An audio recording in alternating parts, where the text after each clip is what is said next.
जी थे, उनके घर में बहुत अच्छे बेचारे सीधे सज्जन पंडित जी थे, बड़े भक्त थे।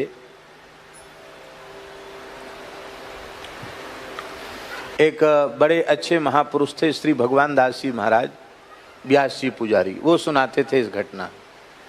एक ब्राह्मण देवता थे, बड़े विद्वान थे और बड़े सरल थे, खूब भजनानंदी थे। अपने ब्राह्मण वृत्ति से उनका गुजारा चलता था। उनके घर में एक गायों की सेवा करने के लिए एक लड़का रहता था, केवट का। केवट जानते ना, मला, इधर बुंदेलखंड में ढीमर कहते हैं, निषाद भी कहते हैं। तो वो लड़का उनके यहाँ रहता था। वो अकस्मात मर गया, जवान लड़का था, मर गया। बड़ा दुख हुआ, बहुत अच्छा लड़का था, बेचारा मर गया। गो सेवा करता था। एक दिन पंडित जी अपने ही घर के कक्ष में बैठे थे, कुछ भजन साधन कर रहे थे कि उसी समय उनको बंद कमरे में वो लड़का खड़ा दिखाई पड़ा। उनको बड़ा भारी आश्चर्य हुआ कि ठंड का समय है और हमने कमरे की कुंडी भीतर से लगा रखी है और ये मर गया था। 1-2 साल हो गया इस लड़के को मरे हुए। अरे जवान लड़का ज्यों का त्यों एकदम सजीवर हमारे सामने खड़ा है। एक बार तो उनको थोड़ा कांटे से उखड़े शरीर में। उसने कहा, पंडित जी आप डरे नहीं, मैं आपका अमुक नाम वाला सेवक हूं। हाँ हाँ, हम तुमको पहचान गए। तो तुम तो मर गए थे? बोले हाँ हाँ, हम मर गए थे, हम जमदूत बन गए हैं। क्या कहा उसने? हमारी पोस्टिंग हो गई है जमदूत के रूप में। नरक में हमको नौकरी मिल गई, जॉब मिल गया, हम जमदूत बन गए हैं और हमको यही ड्यूटी है जमदूतों का। उसका समय पूरा होगा उसको पकड़ लाओ, उसका समय पूरा होगा उसको ले आओ। तो इसी गांव का अमुक नाम वाला वैश्य है, उसका समय पूरा हो गया, उसको लेने आए हैं। अरे उसको लेने आए? वो तो आज ही 1-2 घंटा पहले अपने पोते की विवाह की लगन का शोधन करा के गया है कि हमारे पोता के विवाह का अच्छा मुहूर्त शोध दीजिए। तो हमने कुंडली मिलाई और मुहूर्त शोध करके उसको बताया है।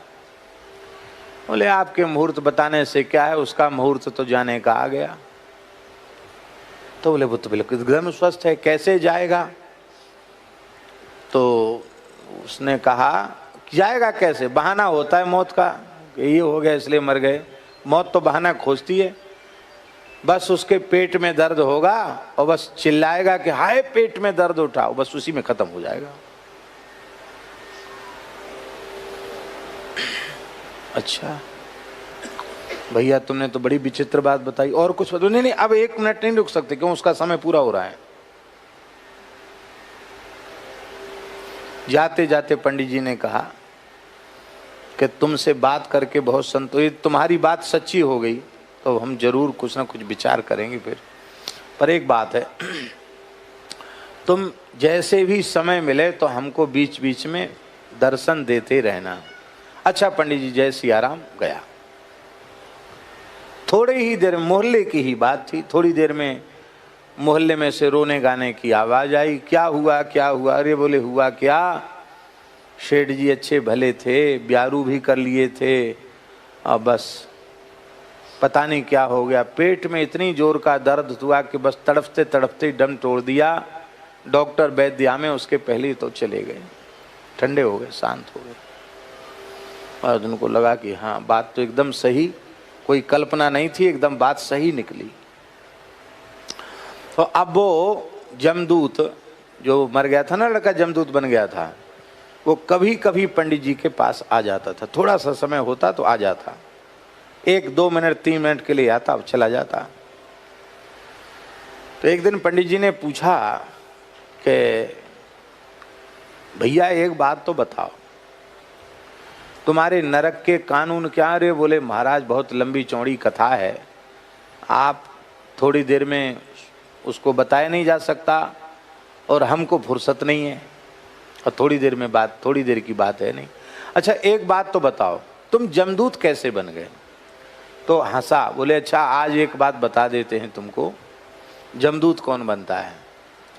बोले जो पाप कर्म करके भयंकर नरकों में जाता है और नरकों में यातनाएं भोग करके फिर 84 लाख योनियों के चक्कर में पड़ता है, फिर भगवान करुणा करके उसे मनुष्य बनाते हैं, फिर पाप कर्म में लगता है, फिर नरक जाता है, फिर 84 लाख के चक्कर में पड़ता है, फिर भगवान करुणा करते, फिर मनुष्य बनाते हैं, फिर पाप करता, फिर नरक जाता है। ऐसी नरक के कम से कम 100 चक्कर जब लगा लेता है तो जमराज कहते हैं भैया ये नरक का बड़ा भारी भक्त है, भगवान इसको बार बार अवसर कल्याण का देते हैं पर ये घूम फिर के यहीं आ जाता है। बोलते अब तुमको अलग से ट्रेनिंग देनी नहीं पड़ेगी, क्योंकि किस नरक में कैसा कैसा दंड भुगवाया जाता है पापियों को सब तुम्हें पता है, अलग से पढ़ाई लिखाई करनी नहीं पड़ेगी, दंड तुमको देना नहीं पड़ेगा, सिखाना पड़ेगा नहीं। अब तुम ऐसा करो कि अब नरक तो तुमको काटना ही है, अब तुमको यहीं जमदूत बना देते हैं, जब तक तुमको है तब तक यहीं कुछ सेवा करो।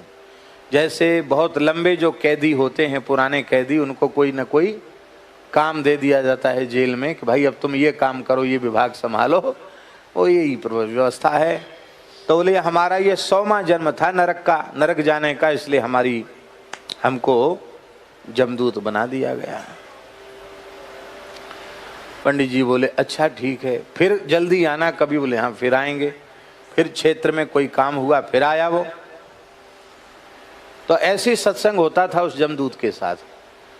तो अब की बार पंडित जी ने पूछा अच्छा एक बात बताओ कि जमलोक की यातना तो बहुत भयंकर है, उससे बचने का कोई उपाय है क्या? हाँ उपाय तो है। क्या? बोले जो मस्तक पर ऊर्ध्वपुंड धारण करता है, जिसके गले में तुलसी की माला होती है और जो निष्ठा पूर्वक एकादशी का व्रत करता है और श्री राम नाम का जप करता है, वो व्यक्ति कभी नरक नहीं जाता है। कथनचित उसके कोई पाप भी बन जाए तो वो पाप किसी न किसी प्रकार से इसी जीवन में भुगा करके वो चला जाएगा भगवान के यहाँ, उसको नरक में यातना नहीं होती। उससे कोई गलती बनी है तो वो भोगे न भोगे ये भगवान का विभाग है, हमारे जमलोक में उसका कोई विचार नहीं है।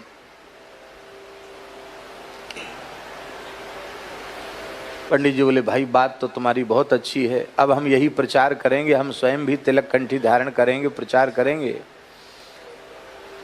ऐसे ही आते रहना। एक बार फिर आया वो जमदूत। तो पंडित जी ने कहा अच्छा भैया एक बात है, तुम कभी अपने मालिक से, जमराज से, जब वो प्रसन्न हो तो हमारे लिए पूछ लेना, हमारे लिए पूछ लेना। क्या पूछ लेना? बोले हमारे गांव के पंडित जी हैं, वो जीते जी स्वर्ग नरक देखना चाहते हैं, तो आप कृपा करके दिखा दीजिए। क्यों?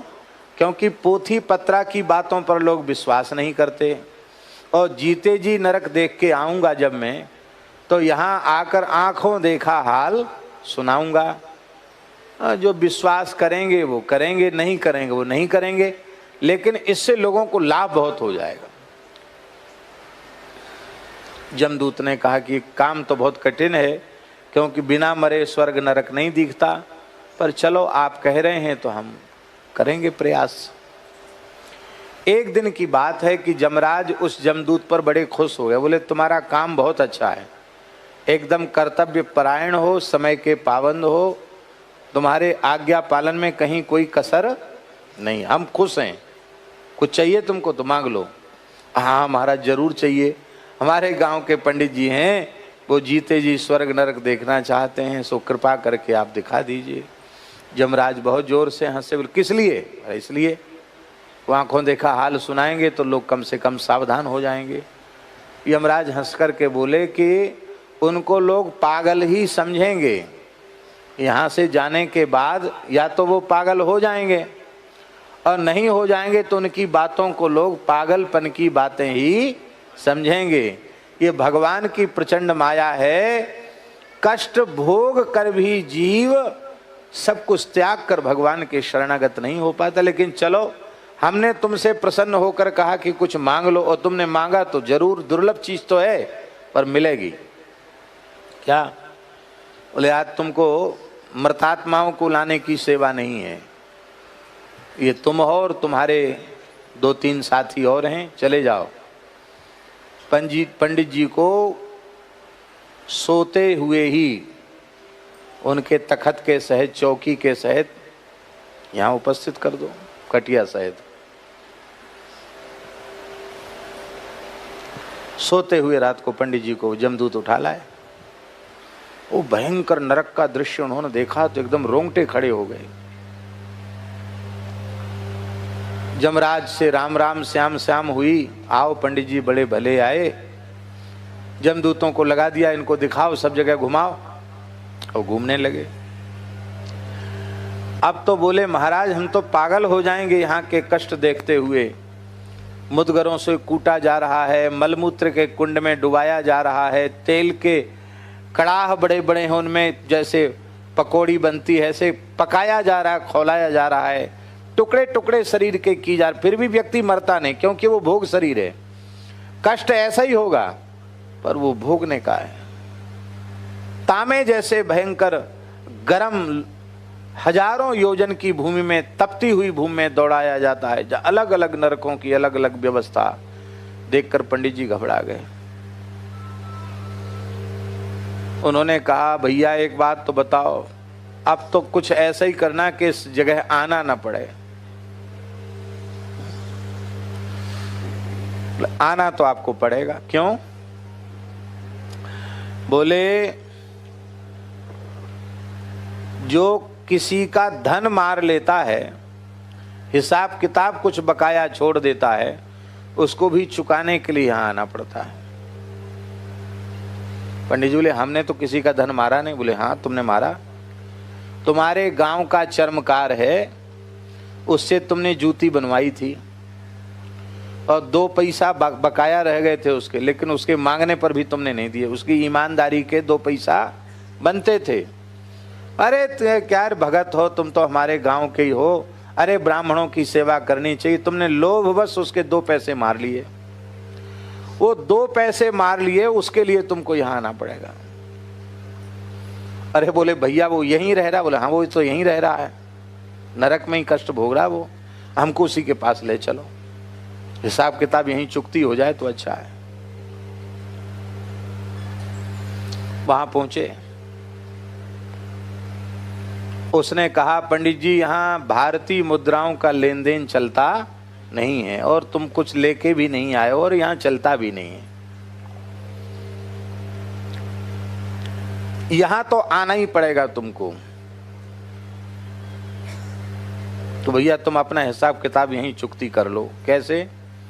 कहते 2 पैसे का जितना चमड़ा होता उतना चमड़ा हम आपका उतार लेंगे तो हमारा तुम्हारा हिसाब पूरा हो जाए। बोला हाँ तो उतार लो। तो पंडित जी ने पीठ कर दी तो 2 पैसे का 1 बिलांद, संस्कृत में बितस्ती कहते हैं, हिंदी में बिलांद कहते हैं, 1 बित्ता, 1 बित्ता चमड़ा, 1 बित्ता लंबा और 1 बित्ता चौड़ा, इतना चमड़ा उसने रापी से छील लिया। असह्य कष्ट हुआ, खून बह गया, लेकिन अब तो भाई उस घाव से अच्छा था, वो घाव अच्छा था उस नरक में दोबारा आने की अपेक्षा।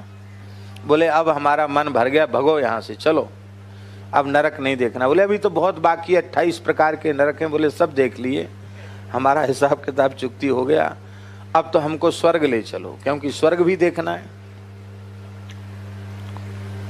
बोले नहीं नहीं थोड़ा देख लो नरक। तो जा रहे थे पंडित जी, वहां क्या देखा, वहां वो हंस रहा है क्योंकि उसके यहाँ जन्म लेने वाला। पंडित जी बोले तो तमाशा देखना, कितनी देर बाकी जन्म में? बोले बस कुछ क्षण बाकी है, जैसे इसके खानदान की एक बहू हरिभक्त को जन्म देगी तुरंत निकल जाए। बोले देखेंगे जादू चमत्कार देखेंगे। खड़े रहे महाराज। देखते ही देखते वो निकला कुंड से बाहर और आकाश से फूलों की वर्षा हुई, शंखनाद सुनाई पड़ा। उसका वो मलिन देह पता नहीं कहां चला गया, दिव्य देह प्रकट हो गया, विमान में बैठ करके चला गया ऊपर। ओहो, बड़ा चमत्कार भैया, प्रत्यक्ष चमत्कार है। इसलिए ऐसा कुछ करो कि तुम्हारे घर में हरिभक्त जन्म लें। ये आप कर सकते हैं, आपके अधिकार की चीज है। आप चाहें तो ये हो सकता है। अब गए नरक स्वर्ग देखने, वहां तो क्या कहना, वहां की मौज बहार मस्ती देखकर पंडित जोले भाई वाह, धरती पर तो कुछ नहीं है। लोग क्या क्या सुख है धरती पर, उससे करोड़ों गुना सुख है यहाँ। क्या कहना, स्वर्ग तो स्वर्ग ही है। देखते चले गए, देखते चले गए, देखते देखते देखते देखते जितनी पीड़ा नरक में हुई थी उससे ज्यादा प्रसन्नता स्वर्ग के भोगों को देख करके हुई। ये किस पुण्य से ये भोग रहा, बोले ये अमुक पुण्य के कारण अमुक भोग रहा, अमुक पुण्य के कारण अमुक फल भोग रहा है। अच्छा, तो एक महाशय देव शरीर प्राप्त करके विमान में बैठे थे। बड़ा दिव्य मणियों से जगमगाता हुआ विमान था, कल्प वृक्ष के फूलों की लड़ियों से सजाया गया था।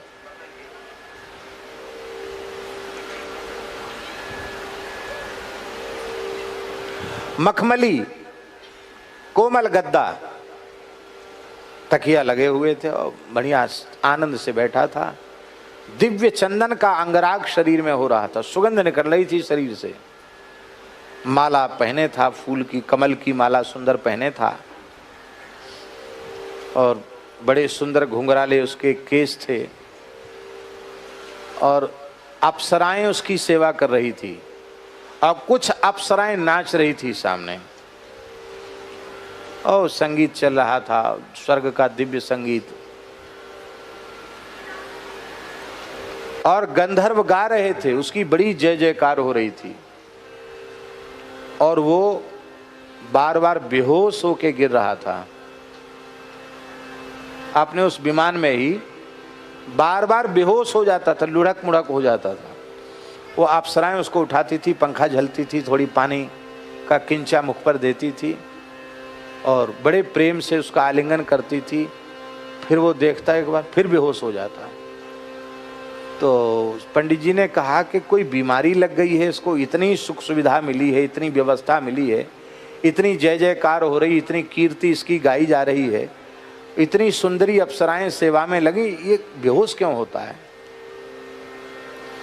बोले इसके खानदान में एक ऐसा कपूत पैदा होने वाला है जो चोरी करेगा, वेश्यागमन करेगा, जुआ खेलेगा, शराब पिएगा, मांस खाएगा। तो ऐसा दुष्ट पुरुष जीव पापात्मा इसके कुल में जन्म लेने वाला है और उस पापात्मा के जन्म के पाप के परिणाम स्वरूप इसके पुण्य क्षीण हो जाएंगे और पुण्य क्षीण हो जाएंगे तो इसको नरक में पटक दिया जाएगा। तो वो सुख सुविधा से नहीं बेहोश हो रहा है, वो यहां बैठे बैठे नरक की आग देख रहा है, उसको देख के ही बेहोश हो जाता है। बोले ये भी तमाशा देखना है। बोले देखो। थोड़ी देर बाद चिल्लाया, हाय मरे, बचाओ बचाओ, गिर गया। कहाँ गया? बोले पता नहीं। कब व्यवस्था कहाँ गई? बोले व्यवस्था तो सब पुण्य की व्यवस्था थी, पुण्य की पूंजी की व्यवस्था थी, पूंजी खत्म, व्यवस्था खत्म। पाप की पूंजी से व्यवस्था नरक की मिलती है और पुण्य की पूंजी से व्यवस्था स्वर्ग की मिलती है। पूंजी खत्म।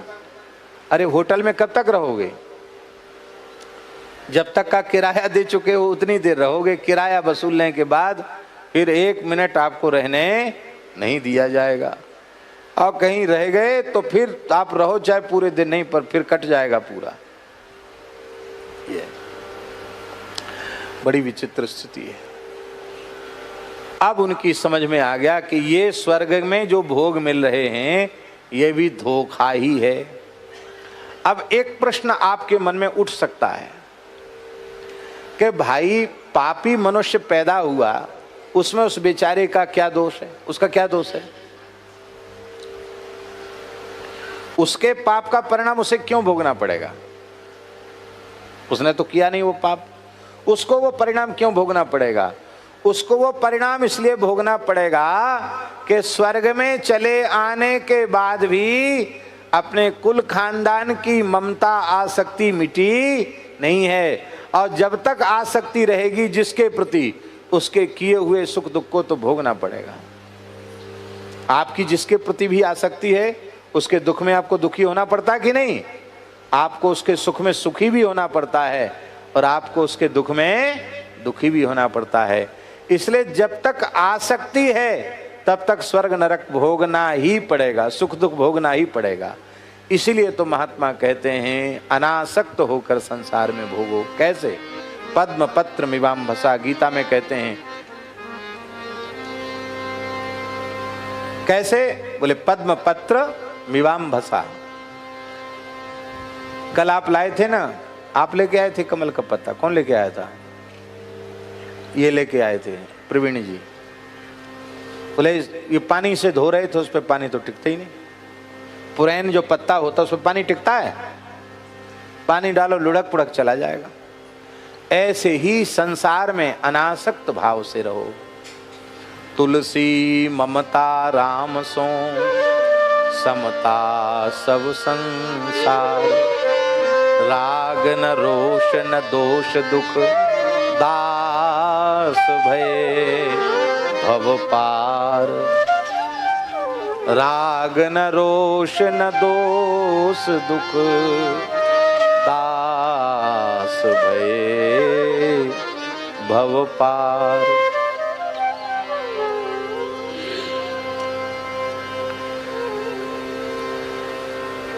तो पंडित जी बोले हो गया, अब देख लिया हमने, स्वर्ग भी देख लिया। क्यों? बोले अब स्वर्ग से भी मन भर गया। अब तक तो देखने की बहुत इच्छा थी कि यहाँ आना चाहिए और पुण्य दान पुण्य धर्म पुण्य करना चाहिए। अब यहाँ से भी मन भर गया। स्वर्गहु स्वल्प अंत दुखदाई, अब समझ में आ गया। अब तो हमको जल्दी से जल्दी धरती पर भेज दो। क्यों? बोले अब पूजा पत्री पंडिताई तो अब हाथ जोड़ लेते हैं। अब कहीं पूजा पाठ करने नहीं जाना है, न किसी से दान दक्षिणा लेनी है, और ना अब संसार का कोई काम करना है। अब तो महाराज जितनी श्वास है अब राम राम करना है। श्वास श्वास में नाम जब वृथा श्वास मत खोए, ना जाने या श्वास को आवन होए। अब समझ में आ गया।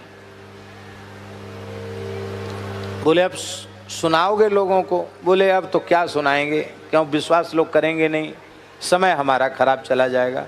लेकिन चलो सुनाएंगे तो सही। तो पंडित जी को पहुंचा दिया। अब देखो एक रात में ही सब कुछ दिखा दिया उनको, और सवेरे तो देखा कि हम अपनी खटिया पर सोए हैं। उनको नहीं लगा, उनको लगा हमने सपना देखा कि हम खटिया सहित गए थे, क्या हुआ? तो उन्होंने उठ के देखा तो उनकी पीठ से रक्त टपक रहा था। क्या? बहुत दर्द है, बहुत कष्ट है, चिल्ला रहे थे। उनको हुआ कि नहीं नहीं ये सपना नहीं था, सपना होता तो इतनी चमड़ा, एक बिलांद चमड़ा दे के आए हैं वहाँ, वो तो पक्का है। तब उन्होंने कहा, अब वो चिल्लाने लगे। लोगों ने, घर वाले इकट्ठे हो गए। बोले ये क्या हुआ? क्या कहीं आए गए? आए नहीं, गए नहीं, इतनी चमड़ी पीठ की कहाँ से गायब हो गई? अरे बोले हम नरक देख के आए हैं, और नरक में अमुक गांव का आदमी मिला था, उसने ये चमड़ा छीन लिया, हमारा 2 पैसा बकाया था, और हम स्वर्ग भी गए। तो लोग हंसने लगे। अरे बोले कुछ पागल हो गए हैं, दिमाग है, कमल फिर गया है, उलट गया है दिमाग इनका। इनको तो भैया कोई पागलों को क्या लगते हैं, शॉर्ट लगते हैं ना, इनको पागल खाने ले जाओ, इनको कोई शॉर्ट वोट लगवाओ। क्या हो गया पंडित जी तो पागल हो गए। तो पंडित जी बड़े जोर से हंसे। अरे वो हंसते गए, वो निश्चित पागल हो गए, तभी तो हंस रहे हैं। अभी रो रहे थे, अब हंस रहे हैं। बोले हम इसलिए हंस रहे हैं, पागल खाने ले जाने की जरूरत नहीं है, क्योंकि पागल वस्तुतः वो है जो भोगों के पीछे बेतहाशा दौड़ रहा है, भटक रहा है। वस्तुतः सच्चा समझदार सावधान बुद्धिमान वही है जो विषयों की ओर से मुंह मोड़कर संसार की ओर से मुंह मोड़कर भजन में लगा हुआ है। और बस अब लो नसानी अब ना नशे हों, बस इस निश्चय के साथ पंडित जी ने घर छोड़ दिया। जानकी जीवन की बलि जय हों, इस निश्चय के साथ पंडित जी ने घर छोड़ दिया और उनका जीवन जन्म सफल हो गया। पर बात किसी ने नहीं मानी।